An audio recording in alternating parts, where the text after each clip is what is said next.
Hi, I'm Sarah. I'd much rather do this, guys. You don't like doing that. But you kept saying, well, Lauren. Oh yeah. Sorry, That was guys. Lauren's idea. But it was good. I have to do it before I get to sit next to Sarah. Ooh, I get to sit next to you. This will be, you are more than us, so. Yeah, we win. So one of my favorite things of the show is that how they balance sci-fi and fantasy with actually human drama. How is that for you, for create the show, but also to be involved as characters? I mean, I think the goal was to create a genre show that felt very grounded and felt very practical and normalized compared to like the magical superhero things you maybe seen in the past.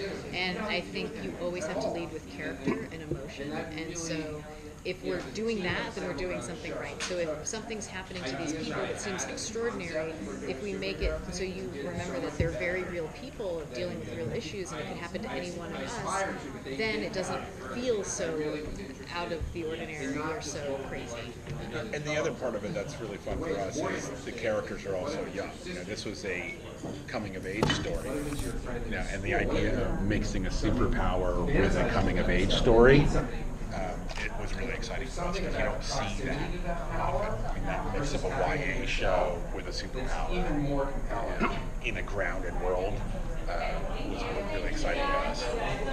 Yeah, and all I could really add to that is that that's all we could ask for as actors, that just all of these characters, not just the main character, are so fleshed out and grounded in reality, and it just makes, as Lauren said, every extraordinary thing that happens to our characters that much easier to imagine, because we're so grounded in who we are as the characters.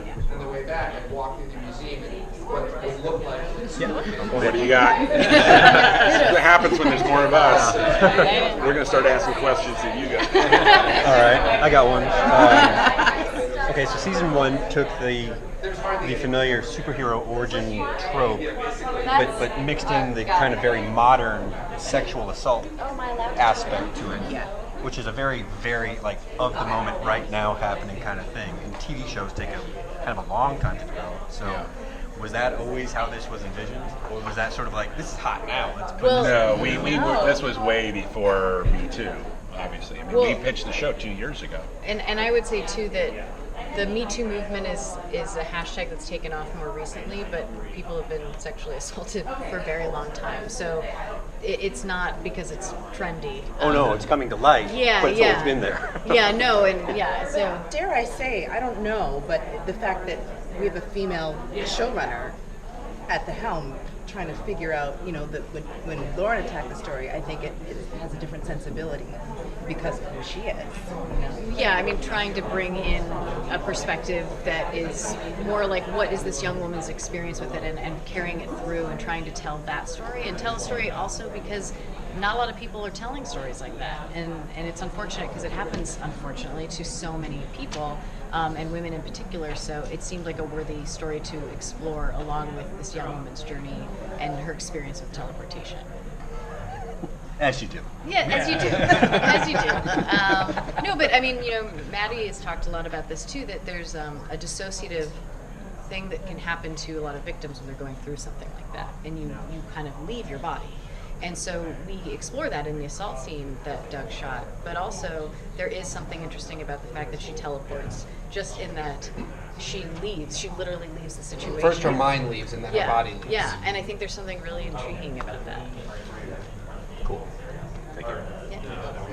So going along the same line of questioning, usually superhero movies are more when they explore more topics that are deeper. Do you believe that Maddie embracing her powers is sort of like saying I'm not a victim? Henry. He embraces her powers, he's saying I'm not a victim anymore. She starts learning about her powers and how to teleport. I don't know. Do you think so? I mean, I think it's only been 10 episodes, right? And so in that time period, we've gotten to know Henry more and seen her go through a lot of ebbs and flows in her emotional journey, not only with teleportation, but with being a victim of assault and a survivor of assault. But I think in a lot of ways, it's really the beginning. It's not.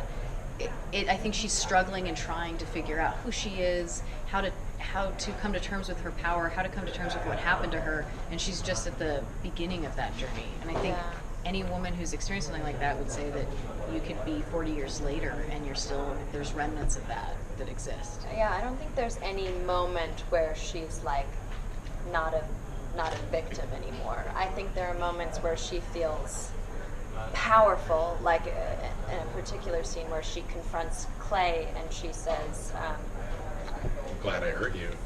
One scene. yeah. I like But the then messiness after of that, that. It's not because humans aren't like, oh, it just clicked and now it's all, I've conquered all my problems. They're like, we are messy and we, there's not. We make bad decisions. We make bad decisions, and that's, I love that it's, especially because we're on YouTube, we're not such a neat, pat little thing that everything gets like resolved at the end of each episode. It's like there's something way more grounded and real about what's happening here, but we have a lot of fun watching it because the actors are amazing and the writing's great, but also because you have the popcorn of teleportation on top of it.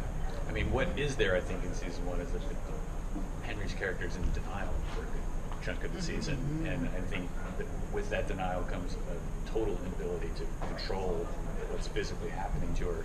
And I think when she's towards the end of the season, when there's acceptance and when she confronts what happened to her, she does start to gain some level of control, and I think that's in there, but I think there's no decisions going on. It's just happening. But we're the product of like lots of things that have happened to us. I mean, Henry's got a lot of trauma beyond the assault. I mean, she's got a father who disappeared. I mean, we're exploring, the challenges that teenagers face. I mean, all of us face, but somehow in your teenage years, they seem bigger. They seem bigger and they're heightened, and it's and we have these amazing characters that Lauren has created, for which we're exploring.